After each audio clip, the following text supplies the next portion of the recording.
untuk mengurapi setiap kami percaya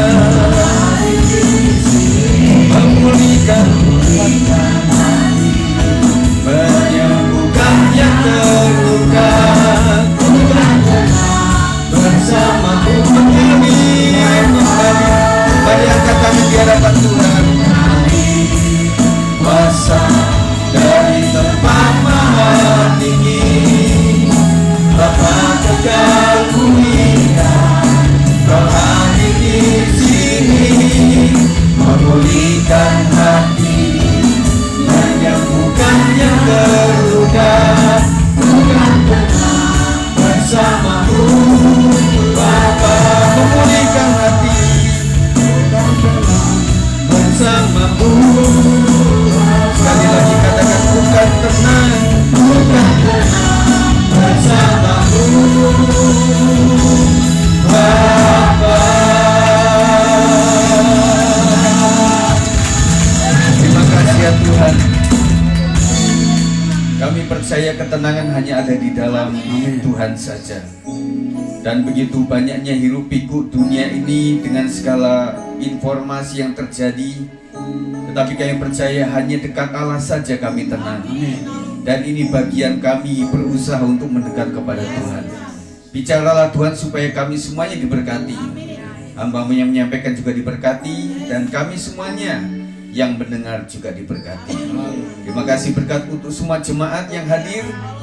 Berkat melimpah atas-Mu, dan kiranya Engkau diberkati sampai pulang, bahkan sampai Engkau dipanggil Tuhan, tetap ada di dalam berkat Tuhan. Segala roh jahat yang akan mencuri kebenaran firman Tuhan, kami patahkan di dalam nama Yesus Kristus. Kami percaya Tuhan hadir untuk memberkati kami. Dalam nama Yesus kami berdoa. Haleluya. Amin. Silakan duduk. Puji Tuhan, terima kasih tim pujian yang sudah membawa kita kepada ruang untuk siap diberkati oleh Tuhan. Amin saudara.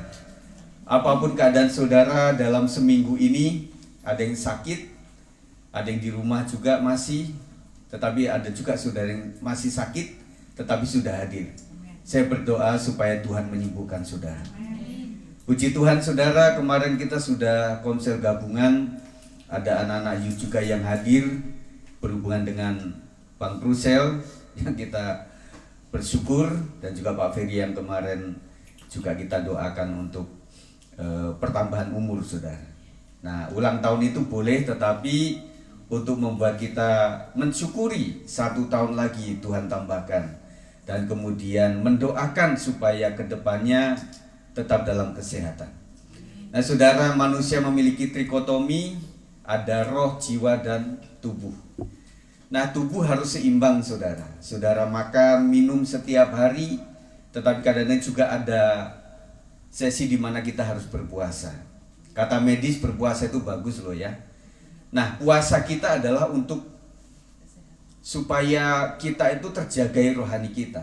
Karena dengan kita berpuasa, kita semakin punya rem di dalam kehidupan kita. Manusia kalau tidak direm itu maunya banyak.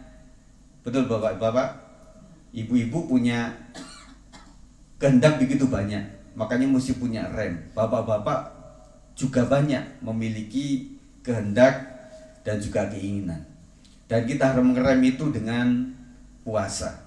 Kemudian ada yang berjaga dengan olahraga, tetapi untuk 50 ke atas mungkin mulai berjaga, jangan bulu tangkis sampai 5 set saudara. Saya punya teman itu sudah umur, dia baru berapa set akhirnya tumbang dan dipanggil Tuhan. Dan kasihan keluarganya karena dia seorang bapak. Tetapi saya melihat pasca itu memang keluarganya diberkati Tuhan oleh karena tetap mengandalkan Tuhan. Kemudian jiwa kita saudara, kenapa orang butuh healing saudara? Nah healing saudara caranya beda-beda sesuai dengan hepeng yang kita punya, sesuai dengan dompet kita. Ada juga kita juga berpikir kalau kita pakai nanti untuk keperluan lain tercukupi atau enggak. Tetapi kita butuh healing saudara. Dan kita butuh namanya jiwa kita disegarkan. Dengan cara apa? Berbagai-bagai. Saudara tahu persis bagaimana supaya jiwa saudara sehat. Mensana in corpore sano. Artinya jiwa yang sehat, tubuh yang sehat terdapat jiwa yang sehat juga. Nah, kita membutuhkan itu, ya kita bolehlah. Memang nggak boleh orang Kristen ke mall, boleh saja. Yang penting ada duitnya, saudara. Nah, kemudian secara roh kita juga harus itu, saudara. Kalau tubuh jiwa itu setelah kita meninggal nggak ada faedahnya, saudara. Tetapi kata firman Tuhan, kita semakin lama itu kan semakin menurun keadaan tubuh kita. Tetapi biarlah roh kita semakin menyala-nyala. Nah, saudara jangan kapok dengan ibadah, saudara. Saudara mungkin membatasi kalau seminggu itu, saudara hitung. Kalau sudah ada komsel gabungan, maka ibadah raya yang nggak datang, boleh, nggak apa-apa. Kalau sudah di persekutuan lain, berarti untuk tidak datang ke lokal nggak apa-apa. Saudara, kita itu kan tertanam di sebuah gereja lokal. Jadi tidak ada hitungan-hitungan seperti itu. Kalau Tuhan menghitung berkat untuk kita, bahaya, saudara. Kamu kan sudah diberkati tahun lalu, ya sudah, tahun ini nggak usah diberkati. Waduh, apalagi tahun ini anak-anak kita mau naik kelas, kemudian mesti lulus, dan mereka membutuhkan biaya.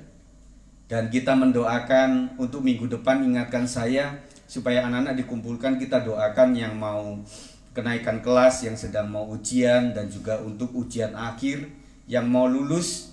Dan kita mendampingi anak-anak kita supaya mereka sukses juga. Karena sukses anak juga orang tuanya yang dibawa, marganya atau famnya juga dibawa, saudara. Jadi anak kita atas kepedulian kita. Kalau orang tua sudah kepeduliannya ada pada kalian, mari anak muda mulai peduli kepada orang tua. Karena barang siapa menghormati orang tua, suatu saat kau akan menjadi orang tua, dan kau akan pasti dihormati oleh orang tua. Nah, dalam keluarga juga kita akan dipulihkan supaya betul-betul hubungan itu menjadi baik, saudara. Amin. Nah, kita hari ini sedang berbicara mengenai iman mengalahkan pikiran negatif, saudara. Kita melihat bahwa pikiran negatif itu memang dibutuhkan agar selalu berjaga, berdoa, dan mencari Tuhan. Jadi kebutuhan untuk memiliki pikiran yang selalu berpikir tentang apa yang akan terjadi, ini dibutuhkan juga. Kalau tidak, itu akan berbahaya. Tetapi ketika pikiran negatif itu selalu, itu akan menjadi lebih berbahaya lagi. Jadi kita nggak berpikir negatif salah, kita terlalu berpikir negatif juga salah. Jadi kalau ada pikiran negatif, artinya kita harus kembali kepada Tuhan sendiri. Apa yang harus kita lakukan dengan pikiran negatif jika itu terjadi?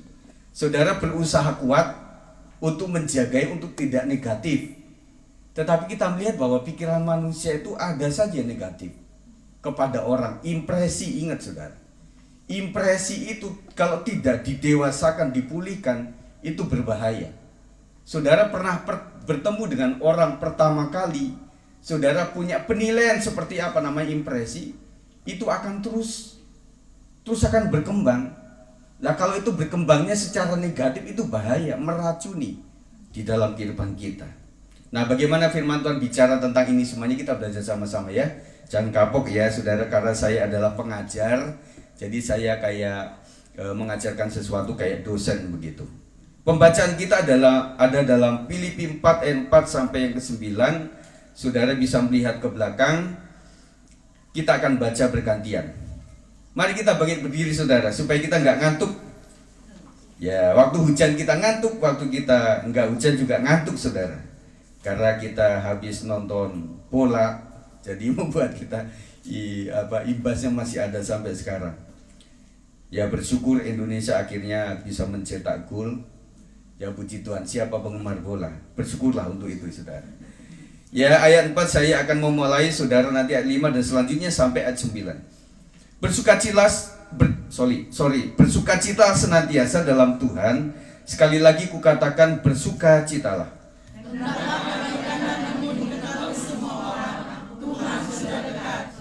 Janganlah hendaknya kamu khawatir tentang apapun juga, tetapi nyatakanlah dalam segala hal keinginanmu kepada Allah dalam doa dan permohonan dengan ucapan syukur. Damai sejahtera Allah yang melampaui segala akal akan memelihara hati dan pikiranmu dalam Kristus Yesus. Jadi akhirnya saudara-saudara, semua yang benar, semua yang mulia, semua yang adil, semua yang suci, semua yang manis, semua yang sedap didengar, semua yang disebut kebajikan dan patut dipuji, pikirkanlah semuanya itu. Silakan. Dan apa yang telah kamu pelajari, dan apa yang telah kamu terima, dan apa yang telah kamu dengar, dan apa yang telah kamu lihat padaku, lakukanlah itu, maka Allah sumber damai sejahtera akan menyertai kamu. Silakan duduk. Terima kasih Bapak Ibu Saudara. Pikiran negatif bisa muncul karena respon yang salah terhadap apa yang kita alami. Jadi kita pasti mengalami berbagai kehidupan. Musim kehidupan kita kadang berkat, kadang juga kurang berkat, kadang banyak duit, kadang juga minus duit. Tetapi tergantung respon kita, saudara. Kalau orang punya iman, responnya beda. Kalau orang imannya tipis, responnya akan beda. Tetapi ketika itu terjadi, yang menjadi perkataan jiwa kita adalah apa maksud Tuhan dengan semua ini. Setuju? Jadi apapun yang sekarang sedang saudara hadapi, sakit penyakit, atau kita sudah nabung-nabung, kadang juga kepake juga. Dan tahun ini adalah tahun kita banyak keuangan untuk pendidikan. Nah, anak-anakku sekalian, terimalah berkat dengan ucapan syukur melalui orang tua. Jangan nuntut terlalu banyak. Kita orang Depok, kita bukan orang Pantai Indah Kapuk yang punya level ekonomi yang berbeda, ya. Lebih sederhana adalah indah lah. Nah, saya pikir kita juga jaga-jaga. Kemarin saya mendengar juga ada anak SMP juga akhirnya dirampok handphonenya. Nah, kita salah Bapak Saudara, ya kita anter, ya kita nggak ada waktu dia jalan sendirian, banyak bahaya juga. Tetapi ketika kita mengalami itu, saudara, kita bicara kepada hati kita, apa maksud Tuhan dengan semuanya ini. Kita teringat dengan Musa, kita juga teringat dengan kisah Yusuf, Daniel dan lain-lain. Mereka itu bukan orang-orang yang dipanggil Tuhan, ikut Tuhan. Kemudian mereka itu dengan glamor, dengan kehidupan yang begitu mewah, dengan yang begitu orang ingin capai begitu, saudara. Tetapi mereka juga orang-orang yang bergumul. Dan mereka bisa melakukan itu karena mereka tahu ini adalah panggilan daripada Tuhan. Tidak ada sesuatu yang tidak baik yang Tuhan lakukan untuk kita sekalian. Setuju? Apapun yang Tuhan izinkan adalah yang terbaik. Makanya waktu kita sedang mengalami, jangan putar otak dulu. Salah kau ini, salah kau nak, salah kau mak, dan sebagainya. Salah kau pak. Tetapi kita mulai memikirkan, kita punya meditasi, kita pikirkan kenapa ini semuanya terjadi.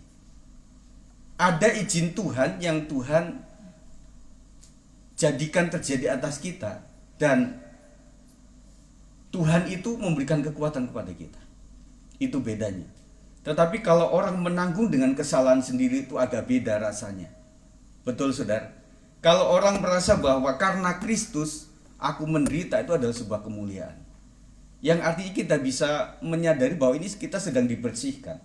Saya sedang dipotong ranting-ranting yang tidak membuahkan hasil yang baik. Dan saya harus relakan itu untuk saya menanggung semuanya. Tetapi saya percaya bahwa Tuhan memberikan kekuatan atas hidup kita.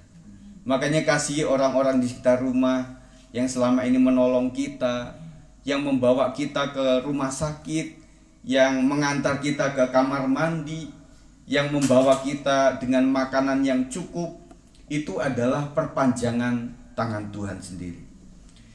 Saudara, pikiran negatif jika tidak diatasi akan mengganggu kita dalam pertumbuhan rohani. Mengganggunya dalam hal apa saja? Jika dia seorang pemberita atau pengajar, dia akan cenderung menunjukkan yang negatifnya dibanding yang positifnya. Aura itu akan muncul, saudara. Ketika orang pahit hati, sakit hati yang belum tersembuhkan, kata-katanya itu tajam. Nggak banyak ngomong, sekali ngomong nyakitin orang. Dan bagaimana dia bisa menjadi berkat buat orang lain. Makanya untuk saya kasih tempat ini untuk orang berkhotbah, itu nggak gampang. Karena apalagi sekarang di zaman medsos tuh, harus berhati-hati, saudara. Kita dengar beberapa orang yang kena IT, undang-undang IT, oleh karena mereka sebenarnya agama A, tetapi dia mengabarkan tentang agama B, dan itu yang menjadi porak-poranda hubungan antar beragama di Indonesia ini. Kalau sudah pendeta ya ngajar sajalah tentang Alkitab, nggak mesti ngajar tentang kepercayaan orang. Amin, saudara. Kemudian jika dia seorang pendengar akan cenderung melihat dari kacamata negatifnya. Orang bicara tentang bunga yang bagus, dia sedang berpikir tentang duri yang tajam. Orang sedang berpikir olahraga yang begitu menyegarkan tubuh kita dan jiwanya nanti akan sehat, dia berpikir wah capek, mending kita pulang sajalah, mending nonton, nongkrong, makan jagung bakar itu lebih enak. Jika dia menjadi seorang penggerak, dia akan mengajak orang untuk ikut-ikut sakit hati dan sebagainya. Makanya orang yang memiliki pikiran negatif itu di dudukan manapun akan berbahaya. Betul? Di sisi dia mengajar akan negatifnya dikasih, di sisi dia menjadi pendengar, dia akan tangkap yang negatifnya. Sekarang modus kejahatan itu berkembang pesat oleh karena mereka melihat tayangan televisi. Pak polisi kan pengen memberitakan kepada masyarakat, kemarin itu kita ketemu narkoba di knalpot misalnya. Wah, berarti orang yang berpikir sakit hati kepada pemerintah dan bagaimana, kepada orang tua dan bagaimana, dia akan berpikir, wah bisa juga ya kok bicara seperti itu. Jadi modus itu akan terus karena sudah diungkap di media itu. Makanya kadang bapak yang menangani itu bilang, tidaklah, ini ranah kami. Jadi para wartawan maaf ya, ini adalah kerjaan kami. Jadi tidak perlu dibuka di sini karena nanti malah orang tahu. Begitu ya saudara. Nah, kemudian saudara, kita akan melihat ada sebuah ilustrasi tentang lalat dan lebah. Kita tahu lalat itu adalah penyuka hal-hal yang berbau busuk. Kalau saudara pengen didatengin lalat, nggak jauh-jauh, saudara bawa ikan aja. Itu lalat akan datang, saudara. Ya. Tetapi kalau tempat saudara, ruang saudara itu harum, bagaimana, lalat juga nggak betah, saudara. Tetapi berbeda dengan lebah. Dia lebih menyukai yang harum dan yang manis. Dan perlu diketahui saudara bahwa ilmuwan mengatakan bahwa 4.200 kali lebah pekerja itu untuk datang ke kelopak, kemudian ke ratu lebahnya itu bolak-balik untuk 1 sendok madu murni yang saudara suka minum itu dia 4.200 kali. Kalau nggak percaya hitung sendiri saudara. Bagaimana ilmuwan bisa menghitung itu? Ya kita nggak mau tahunya seperti itu, tetapi mereka sudah melakukan riset itu. Kemudian 5.600 kali untuk menghasilkan setengah kilogram madu murni. Makanya saudara kalau dapat madu, itu ingat lebah. Bahwa mereka itu kerja keras, bolak-balik. Itu sampai ribuan kali untuk menghasilkan madu yang menyehatkan tubuh kita. Nah, saudara, kita harus berpikir seperti seorang lebah, seperti seekor lebah. Artinya kita lebih menyukai hal-hal yang baiknya.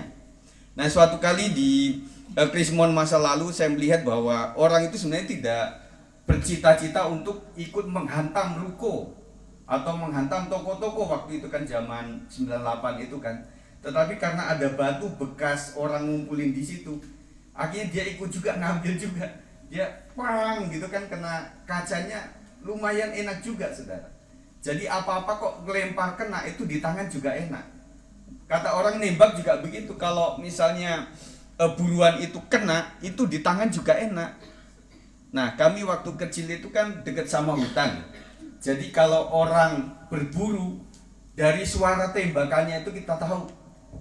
Ya, kalau suara tembak tar, wah itu nggak kena itu. Takut tar, wah itu kena tuh. Nah setelah lagi dia datang tuh, bawa satu pahanya gitu ya, akhirnya dibawa ke penduduk, akhirnya kita beli celeng tuh, babi hutan, waktu itu masih dekat. Betul nggak? Itu enak saudara. Nah sekarang mau cari celeng di sini susah.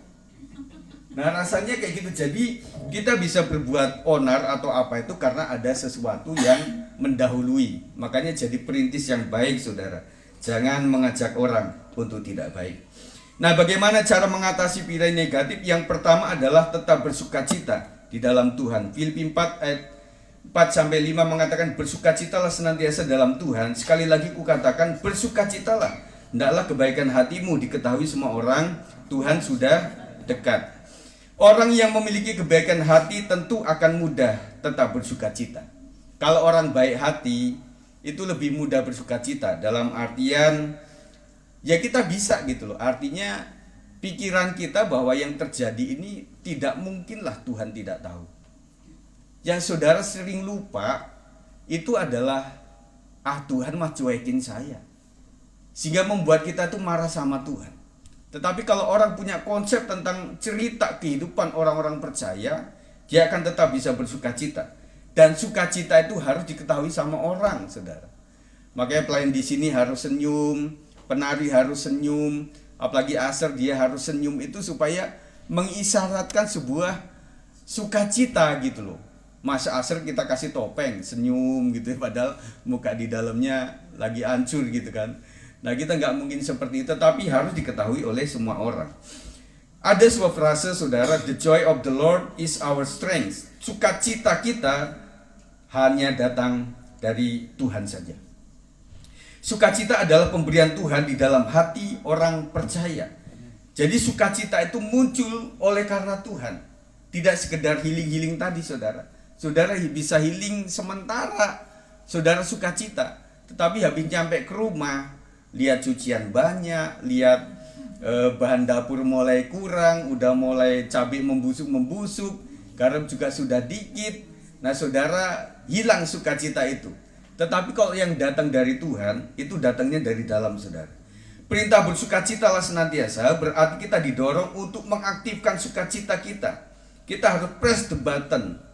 Kita harus press the joy button saudara. Itu ada dalam jiwa kita, ada dalam diri kita. Mengaktifkan sukacita itu di dalam diri kita harus setiap saat, setiap waktu. Ketika saudara mau susah, mengalami pergumulan yang berat, saudara pencet lagi hei senyum, hei bahagia. Hati yang gembira adalah obat yang manjur. Sukacita yang sejati bersumber dari Tuhan, dari dalam, tetapi bukan dari sekeliling kita. Nah kita mau mencoba hari ini saudara tes. Hari ini saya sukacita, kenapa? Kemarin saya nggak sukacita, kenapa? Nah kalau orang formal, orang kerja, itu senyumnya kan tergantung tanggal. Kalau tanggal lagi habis kajian itu senyum aja. Sama tukang sayur senyum, sama ART juga senyum, kepada orang tua datang juga senyum, kepada anak-anak senyum. Dan sampai satpam di depan komplek kita itu tumben-tumben saja senyum-senyum gitu. Oh iya Pak, ini Pak untuk Bapak ya gorengan gitu ya. Tetapi setelah itu kok mulai muram, mulai nggak ada senyum lagi. Nah akhirnya orang khalayak ramai akan mengerti bahwa mereka itu sukacita oleh karena uang. Kadang begitu nggak saudara? Kalau uang tebel juga senyumnya gampang. Maka orang bilang kalau mau muda terus banyaklah duit. Ada seorang pakar mengatakan jangan kamu miskin, karena tidak ada orang yang mau kasih uang sama kamu. Wah itu juga nyakitin tuh kata-kata itu. Tetapi iya juga, selain saudara, siapa yang kasih duit sama kita saudara? Kita pengen berbagi saudara antar jemaat, tetapi kadang-kadang juga kita juga mikirin kita juga butuh. Apalagi bulan-bulan ini saudara, aduh tagihan tuh ada dan selalu ada, dan itu kita mikirin pengen, tetapi ntar anakku ngomel-ngomel sama aku ketika memberi kepada orang lain. Tetapi saudara, memang untuk mengerjakan yang baik itu harus berusaha dan berjuang. Sukacita itu dapat menular dan berdampak bagi orang lain. Saudara, ketika saudara melihat orang datang dan kemudian senyum, saudara akan senyum. Itu kan otomatis, kecuali orang itu sudah muka tembok, nggak bisa terpengaruh oleh apapun. Tetapi kebanyakan kalau orang kasih salam, kita akan salam sama dia. Apa kabar Bu? Shalom Bu, gitu ya. Shalom, tahu nggak shalom? Oh iya ya, damai sejahtera. Nah itu akan berdampak saudara. Makanya saya kasih tahu, yang memimpin di sini nggak mudah saudara. Para WL pengkhotbah untuk di sini nggak gampang. Karena kita cenderung kepada melihat orang. Bagaimana melihat orang ikut bernyanyi, kita juga sukacita. Makanya ada tips. bagi para pemimpin pengajar itu lihatlah orang-orang yang semangat. Kalau kau melihat orang-orang yang cemberut, kita akan cemberut lama-lama. Nah makanya jemaat Tuhan, ya sayangi kami, kasih kami dengan cara waktu diajak memuji Tuhan, pujilah Tuhan dengan sungguh-sungguh. Meskipun nggak hafal-hafal kan di sini ada. Kemudian waktu saudara diajak berdirilah kalau saudara sehat. Tapi kemudian waktu saudara diajak untuk menyembah Tuhan, sembahlah.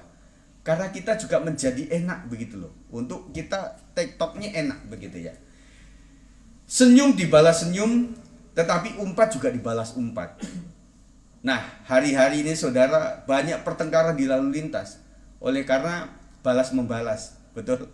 Saudara untuk kerja keras betul, untuk bisa senyum sama orang. Ya kadang-kadang orang itu songong juga, kenal juga kagak, satu marga juga enggak tahu dia lahir di mana. Tetapi kadang-kadang orang ini kok nyakitin hati gitu ya. Tetapi ya sudahlah, karena semua orang itu punya plus minus, betul. Jadi dia murah senyum, tetapi dia juga enggak lakukan banyak hal. Tetapi orang ini enggak banyak senyum, tetapi banyak pemberian-pemberian dia lakukan. Jadi kita menilai orang adalah bahwa setiap orang punya kelebihan dan kekurangan. Sukacita itu akan menggerakkan kita untuk berbuat baik dan menginspirasi sesama untuk melakukan hal yang sama. Manusia itu adalah peniru yang baik. Betul? Nah, suatu kali ada sebuah gambaran ingin melihat bagaimana manusia itu peniru yang baik. Suatu kali di ruangan itu ada kamera, kemudian ada seorang yang datang. Kemudian dia seperti konselor begitu, dia ngajak ngobrol, kemudian ngobrolnya begini saudara. Lama-lama yang diajak ngobrol itu ngikut juga begini. Kemudian dia begini, lama-lama ngikut juga. Nah makanya saudara, dalam public relation itu ada sebuah tatanan supaya engkau bisa menggerakkan orang dengan cara, karena orang itu meniru kamu. Kalau engkau dengan cemberut, orang lama-lama cemberut juga, nggak sejahtera gitu loh. Tetapi ketika engkau memberikan sesuatu yang baik, senyum, dan kemudian gembira, orang itu juga akan gembira. Dan menginspirasi sesama untuk melakukan hal yang sama, karena manusia adalah peniru yang baik. Yang kedua, bagaimana cara mengatasi pikiran negatif? Ayat 6-7 mengatakan, janganlah hendaknya kamu khawatir tentang apapun juga, tetapi nyatakanlah dalam segala hal keinginanmu kepada Allah dalam doa dan permohonan dengan ucapan syukur. Damai sejahtera Allah yang melampaui segala akal akan memelihara hati dan pikiranmu dalam Kristus Yesus.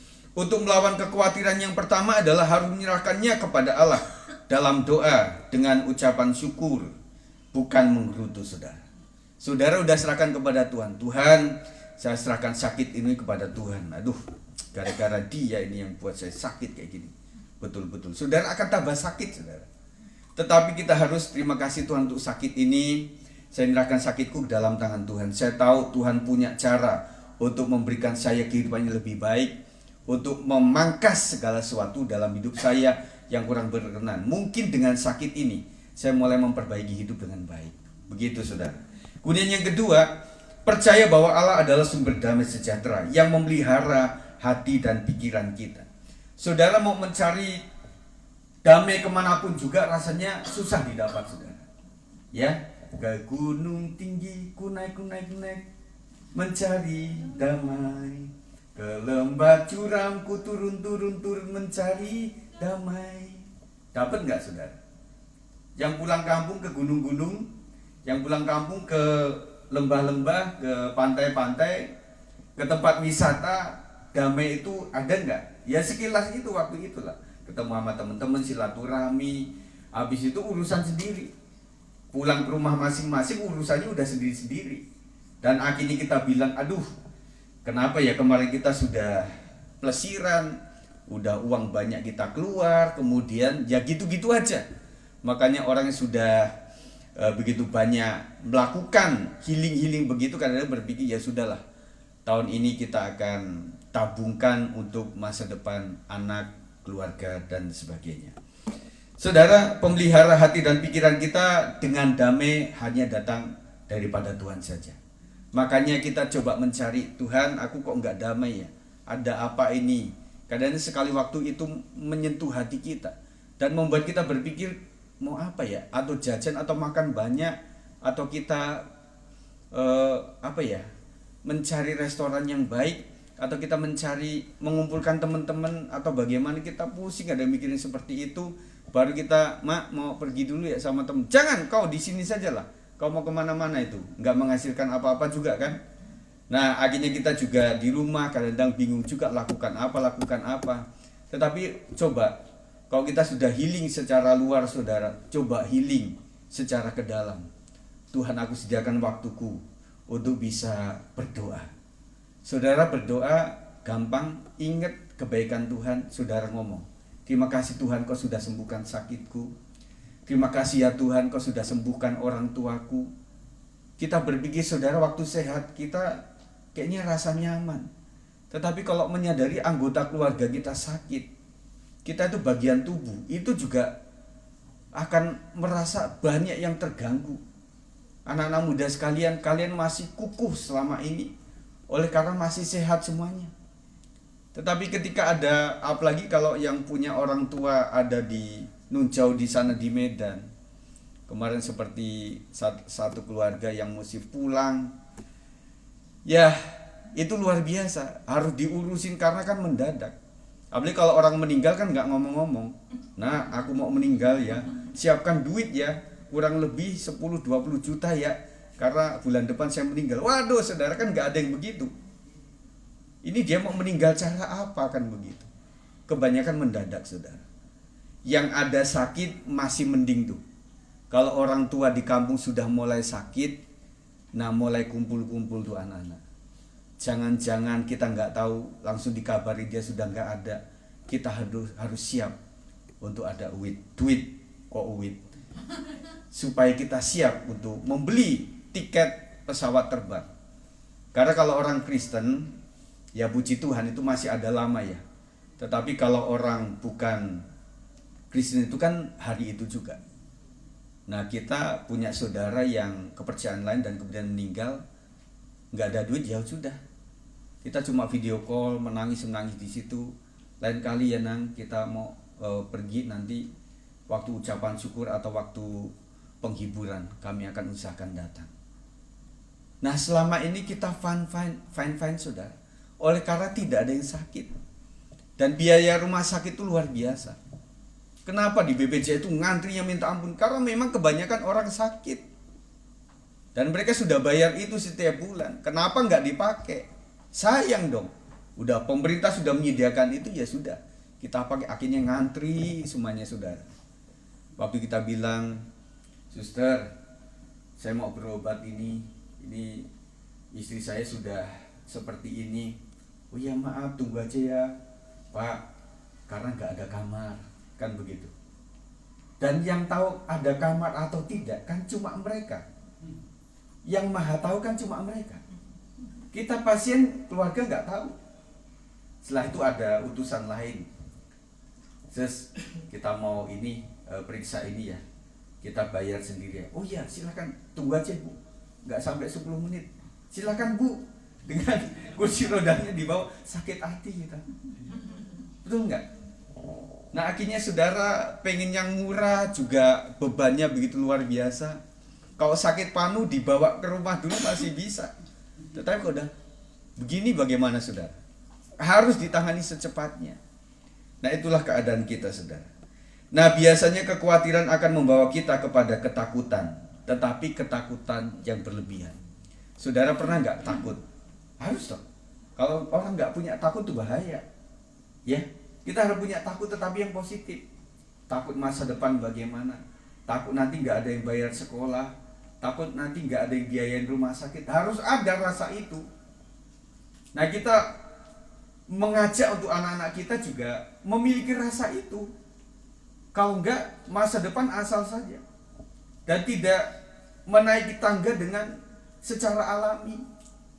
Itu harus dipersiapkan dengan rasa takut, tetapi yang positif. Tetapi kalau sudah berlebihan, itu akan mengandung bahaya yang luar biasa. Yang ketiga, kita percepat saudara, bagaimana cara mengatasi pikiran negatif, berpikir hal-hal yang berkenan bagi Tuhan. Ayat 8 mengatakan, jadi akhirnya saudara-saudara, semua yang benar, semua yang mulia, semua yang adil, semua yang suci, semua yang manis, semua yang sedap didengar, semua yang disebut kebajikan dan patut dipuji, pikirkanlah semuanya itu. Kita tidak hanya perlu bersukacita dan berdoa kepada Tuhan jika ada pikiran negatif, tetapi juga kemudian beralih menggantikannya dengan memikirkan yang positif. Untuk berhenti memikirkan semut, ini gambaran kita tidak bisa sekedar bertekad, jangan pikirkan semut. Jangan pikirkan semut berulang-ulang. Tetapi kita bisa mengalihkannya dengan memikirkan cicak. Mengerti saudara? Jadi ketika saudara ada kejengkelan di satu hal, saudara harus menggantikannya dengan yang lain. Betul. Tetapi kalau jengkel sama itu jangan ganti istri saudara. Maksudnya adalah konsentrasi kita harus kita penuhi. Karena manusia itu tidak bisa bengong-bengong saja memikirkan hal yang sama. Makanya ketika orang sudah putus pacar, dia berkata, yo sampai move on lah.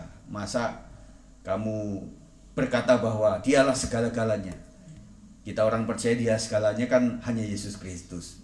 Masa cuma dia saja di bumi ini? Ya mak, nggak bisa mak, aku nggak bisa makan. Waktu saya ngerjain PR inget dia, waktu saya di WC inget dia, waktu saya sedang jalan-jalan ngingetin dia terus, nggak bisa lepas daripada dia. Jadi orang putus pacar, cara memulihkannya adalah menggantinya dengan sosok yang lain. Tetapi kasihan tuh cowok-cowok kadang-kadang menggantikan karena kasihan saja. Makanya cinta yang diawali dengan kasihan itu berakhir tidak baik. Banyak kan sinetron yang menceritakan tentang ini. Dan kadang-kadang si perempuan waktu sakit hati, sedang patah hati, ya mesti move on, cooling down dulu. Memikirkan, masa cuma dia sih? Masa cuma dia sih? Makanya orang bilang kalau kamu sudah putus itu, fotonya jangan kamu simpan. Pemberian dia jangan kamu simpan. Waktu kamu lagi mau belanja, keluarin dompet, dompet dari dia, ingat lagi, merenung lagi. Itu nggak akan pulih-pulih saudara. Mau didoakan sampai berapa kali juga nggak bisa, karena harus digantikan itu. Tetapi ada jangka waktu lah, habis putus sehari, besoknya dapat pacar lagi, wah bahaya. Tidak begitu juga, artinya sampai hati ini sudah merasa, oh ya, pasti Tuhan punya rencana yang terbaik untukku. Dan banyak cerita saudara ketika dia mulai putus, sudah sakit hati, bahkan sudah sakit hati sama Tuhan. 10 tahun kemudian dia tahu kabar tentang calonnya waktu itu, ternyata begini, aduh, hari itu dia bersyukur, puji Tuhan, aku gak sama dia. Betul gak saudara? Waktu itu sampai doa jemaat, doa para pengkhotbah disuruh mengitari dia untuk mendoakan dia. Saya pernah suatu kali disuruh jemaat itu mendoakan anaknya. Dia ada di ranjang begitu, saya pikir sakit ya. Saya berdua sama istri waktu itu mendoakan. Kemudian setelah saya mendoakan, saya salah juga. Saya nggak tanya dulu gitu loh. Tan, ini kenapa sih anaknya? Biasa, putus pacar. Ya ampun, doa saya tadi kok agak beda tentang sakit. Ternyata dia sakit hati. Ya memang kalau orang sudah putus cinta itu memang mau ditolong juga susah. Mau diajak bagaimana sampai dia itu bisa pulih hatinya. Supaya betul-betul udahlah, ternyata dia bukan segalanya. Tuhan memberikan rancangan yang lebih baik, yang terbaik. Dalam ayat ini apa yang harus kita pikirkan? Yang benar saudara. Kita memikirkan apa yang mulia, semua yang adil, semua yang suci, semua yang manis, semua yang sedap didengar, dan semua yang disebut kebajikan, dan apa yang patut dipuji. Saudara, kalau dalam berjemaat kita memikirkan 1, 2, 3, 4, 5, 6, 7, 8 ini saudara, kita akan sejahtera dalam kelompok kita. Pikirkan sesuatu yang semuanya benar. Benarnya apa ya? Yang mulianya apa? Yang adilnya seperti apa? Yang suci, yang manis, yang sedap didengar, yang disebut kebajikan, dan apa yang patut dipuji. Ketika kita ngomong sesuatu, apakah itu menyegarkan, menjadi manis harum buat orang lain, atau malah sebaliknya? Kita memikirkan seperti itu sehingga membuat tatanan pikiran, perkataan, dan perbuatan kita akan semakin dewasa di hadapan Tuhan. Efek pikiran negatif secara keilmuan saudara menimbun racun menimbun pikiran negatif sama dengan menimbun racun di dalam tubuh kita. Makanya ada dokter dia nggak mendetek ini si ibu sakit, katanya sakit ya bu ya, iya. Tetapi udah di semuanya kan sampai dicek semuanya, ini nggak ada sakitnya ini, nggak dok, tapi saya merasa sakit. Nah, karena orang yang kepahitan atau pikiran negatif itu seperti racun, saudara. Saudara enak nggak misalnya jalan sama orang yang mudah pahit hati, omongannya kan nggak enak. Kita lagi bilang, aduh kita mau ke Tegal ya, ini udah di Cipularang sebentar lagi nih, waduh ngeliat macet kayak gitu, aduh kayak gini mending di rumah, mendingan ngorok dan sebagainya. Orang, gimana sih, buat tinggal juga nih di tol. Bener nggak saudara? Tetapi kalau orang ya udahlah jalannya aja lah Pak dengan santai, itu enak, betul? Jadi makanya kita menggerakkan sesuatu, komisi apapun, kita harus memiliki hati yang baik. Waktu hujan ya sudah, memang kehendak Tuhan hujan, sedia payung sebelum hujan, sedia jas hujan sebelum naik motor, begitu. Tetapi kalau hati kita sudah baik, susah saudara. Kemudian orang yang memiliki pikiran negatif itu waktu terbuang sia-sia. Karena kita mikirin sakit hati kepada seseorang, yang seseorang itu belum tentu mikirin kita. Betul. Saudara sedang sakit hati sama orang itu udah happy sama orang yang lain, happy sama keluarganya, sama kerjaannya. Kita merenung di bawah pohon mikirin dia terus sakit hati. Dan ada orang yang menikmati sakit hatinya. Melankolis, plekmatik harus betul-betul berjaga. Karena lebih cenderung kepada negatifnya dan memendam hal-hal seperti itu. Padahal itu adalah racun, membuat waktu terbuang sia-sia, kemudian susah untuk melangkah maju. Ya orang yang disakit hatiin sama dia, itu udah kuliah udah bagus, punya kerjaan bagus, dia sudah punya usaha yang bagus, dia lebih melaju kencang, kita masih mikirin aja. Skripsi nggak selesai-selesai, kemudian kita juga cari jodoh juga susah, cari kerjaan juga susah. Akhirnya kita tenggelam kepada yang tidak pernah berubah dari nasib hidup kita. Jadi penentu nasib siapa saudara? Tuhan menentukan jalan hidup kita, tetapi kita punya pilihan. Bangsa Israel itu contoh yang bagus saudara. Makanya kalau saya share tentang pembacaan firman Tuhan, bacalah itu. Nah, saya punya tips saudara. Saya kalau membaca secara itu juga selain mata saya juga nggak bisa dengan Alkitab yang seperti ini kan terlalu kecil buat saya ini. Itu lama-lama ngantuk juga saudara. Tetapi saya mulai mendownload Alkitab Bible yang saya sudah share itu di grup waktu itu. Nah itu enak. Tapi memang matanya mesti berjaga. Kalau enggak mulai 3 pasal terakhir itu gitu. Nah itu enak saya baca, kemudian ya lumayan sampai 5-10 pasal itu masih melek. Nah akhirnya waktu bangun saya lihat lagi, oh sudah di ayat yang ke-20, di pasal 20. Ya sudah saya ulang lagi saudara. Nah itu mengisahkan bahwa bangsa Israel juga dikasih kesempatan, engkau harus begini. Salah satunya yang paling booming adalah untuk mencari seorang sosok, seorang raja. Ketika ada mulai dari zaman Musa, Abraham sampai Ishak, Yakub, akhirnya muncullah raja itu adalah masa hakim-hakim.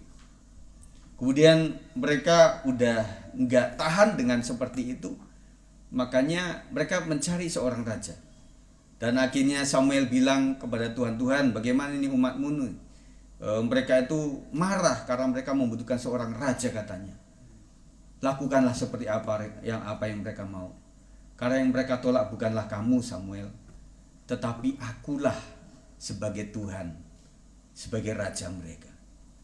Tetapi perlu diketahui bahwa syarat-syarat untuk menjadikan seseorang atau bangsa memiliki raja itu dia tulis itu 1, 2, 3, 4, akhirnya disebarkan kepada seluruh rakyat. Enggak apa-apa, kita akan melakukan apapun tuntutan sebagai mana sebuah bangsa memiliki seorang raja.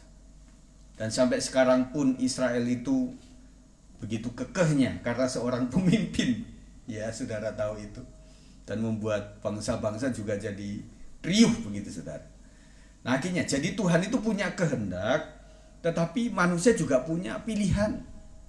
Yang kadang-kadang kita menyalahkan Tuhan di sini, saudara.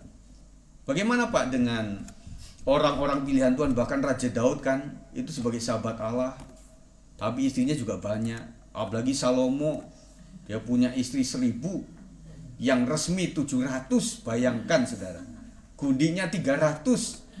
Kita satu aja nggak selesai saudara. Betul nggak? Jadi menirunya itu hal-hal yang konyol seperti ini. Dan kemudian Tuhan sudah kasih tatanan. Dan saya berpikir saudara, Yesus itu bukan menghilangkan hukum Taurat, tetapi menggenapi hukum Taurat. Beda saudara, kalau menghilangkan itu apapun yang terjadi pada yang lagi gemparkan masalah persepuluhan tuh. Yang saudara kan suka kan mendengar itu kan.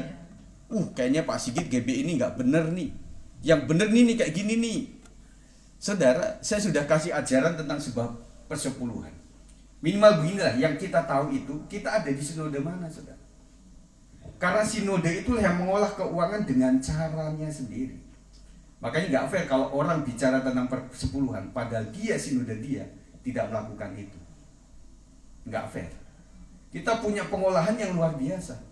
Gereja Betel Indonesia tidak menggaji hamba Tuhan, nggak menggaji para pendetanya.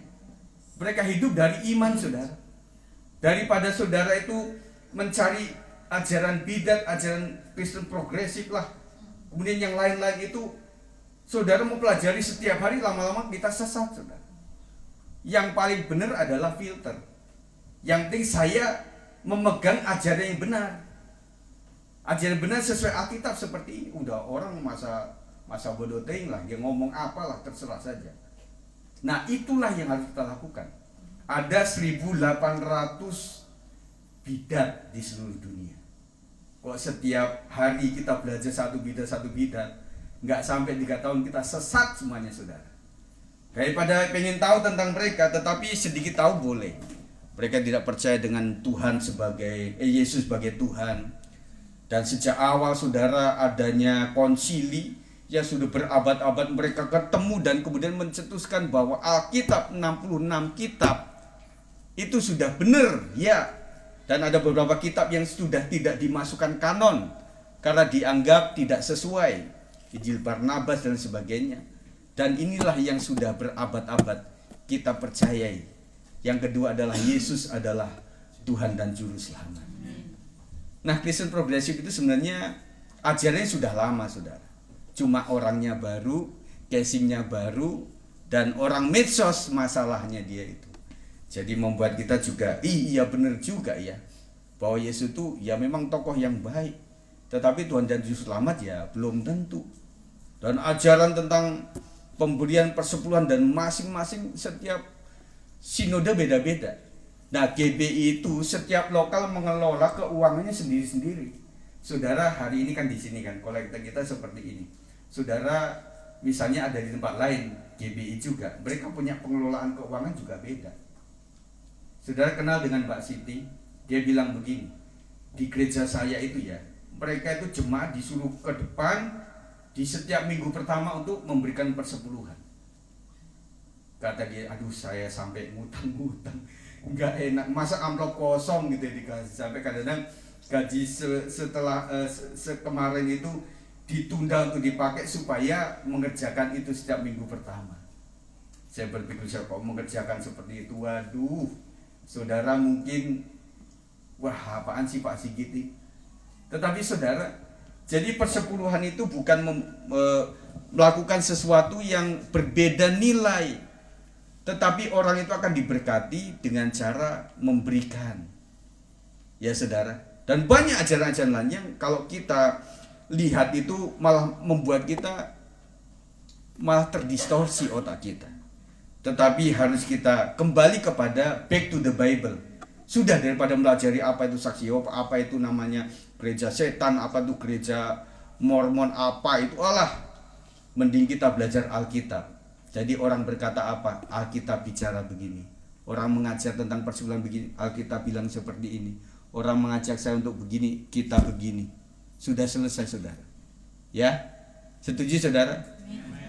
Kemudian perasaan jadi buruk akibat pikiran yang negatif, dan kemudian tubuh juga menjadi tidak sehat saudara. Makanya ketika saudara mulai sakit-sakit, mungkin iya juga ya, saya punya jiwa yang tidak sehat. Karena pikiran itu akan masuk kepada jiwa kita. Betul nggak? Sudah memikirkan apa, saudara akan kebawa. Saudara nih ya, kalau anak kecil, Dek, tidur cepet ya, karena besok pagi kita mau ke Monas. Yang pertama, anak itu seneng. Yang kedua, malam itu dia susah tidur karena mikirin terus. Betul nggak? Demikian pula ketika saudara anak-anak remaja yang mau ujian nih, sebenarnya kan ujian ya. Besok matematika, aduh,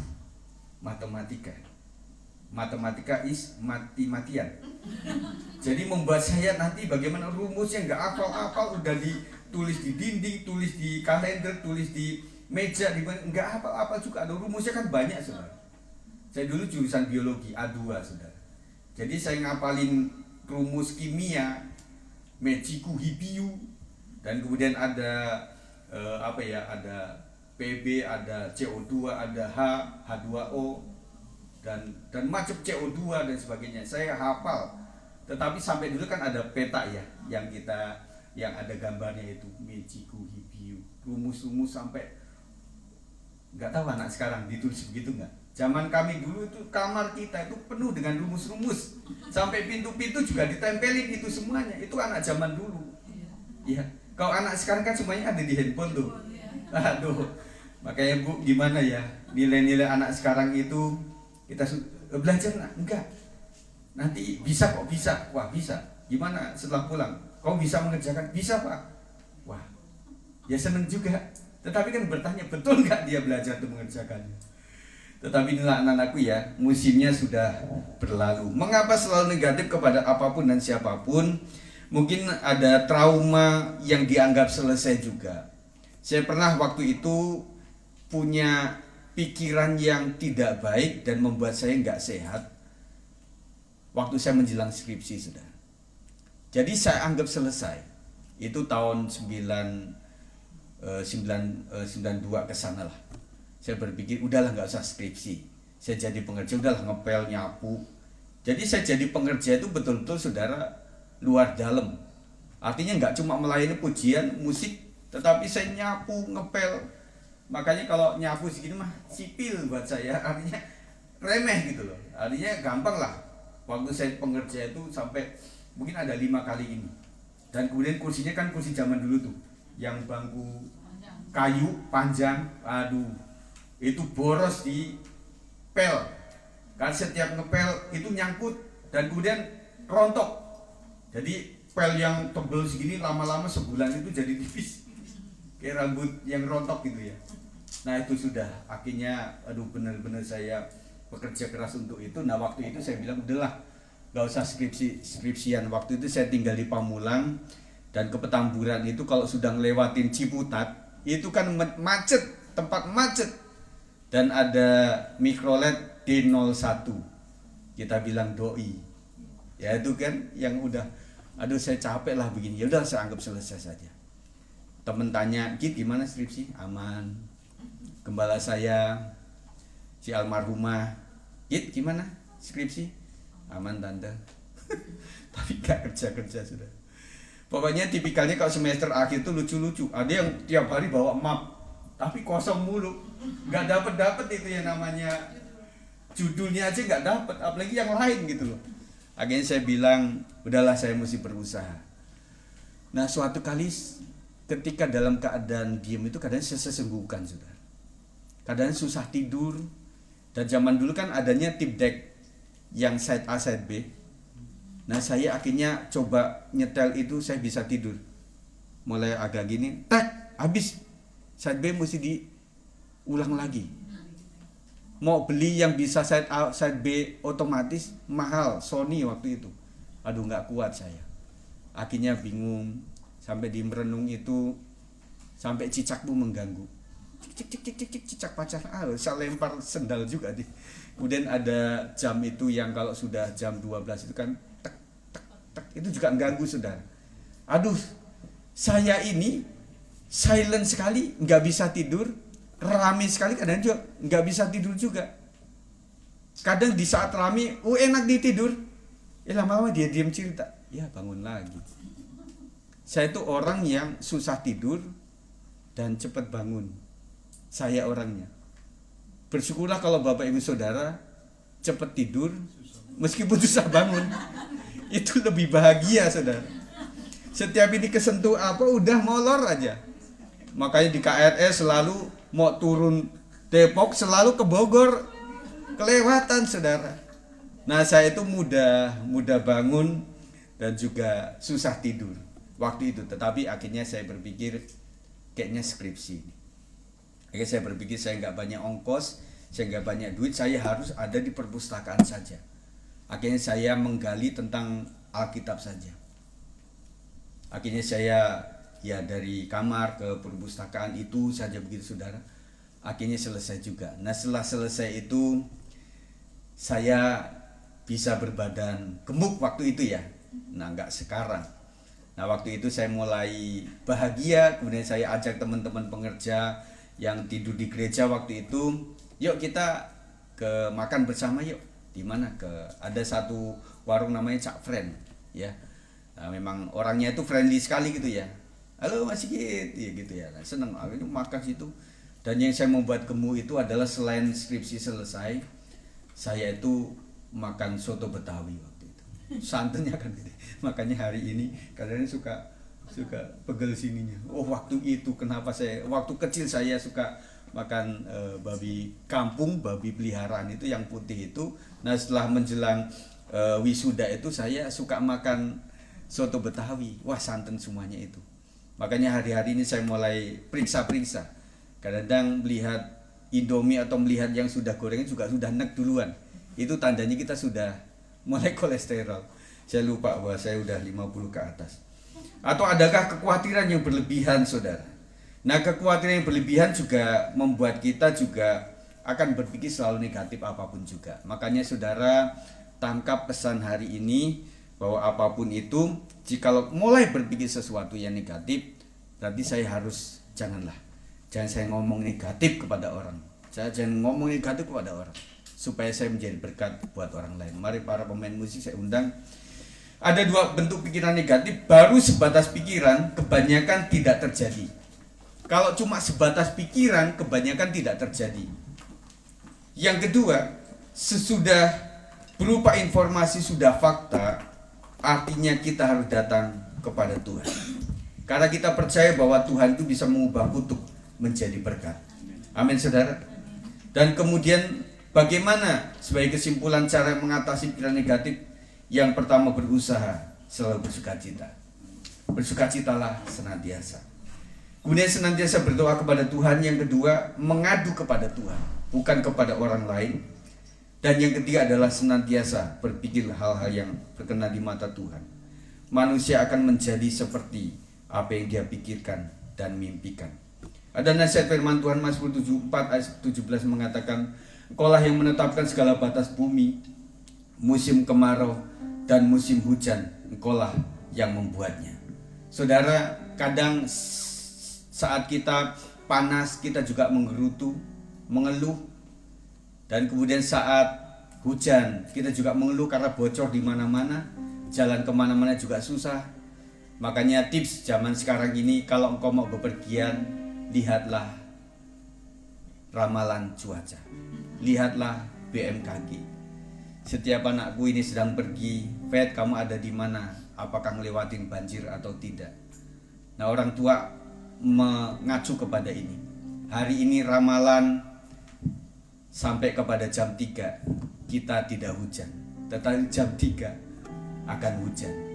Makanya kalau mau nyuci dari pagi tadi, jangan sampai siang-siang, kalau saudara nggak punya jemuran yang tertutupi, saudara. Kemudian Amsal 10 ayat 5 mengatakan, siapa mengumpulkan pada musim panas ia akan berakal budi, tetapi siapa tidur pada waktu panen membuat malu. Amsal 20 ayat 4, pada musim dingin si pemalas tidak membajak, jikalau ia mencari pada musim menuai, maka tidak ada apa-apa. Kita tahu musim kehidupan kita, musim menabung kapan. Ada orang-orang tertentu yang dia punya takaran pengelolaan keuangan dengan baik. Dia punya uang untuk usaha, dia punya untuk modalnya, dia punya disisihkan juga untuk uang pendidikan, dia sisihkan juga termasuk uang untuk tamasya. Nah kita itu tamasya kan dadakan Bu, betul nggak? Temen ngajak, ya udah ayo. Habis itu nyampe di gunung kita mikir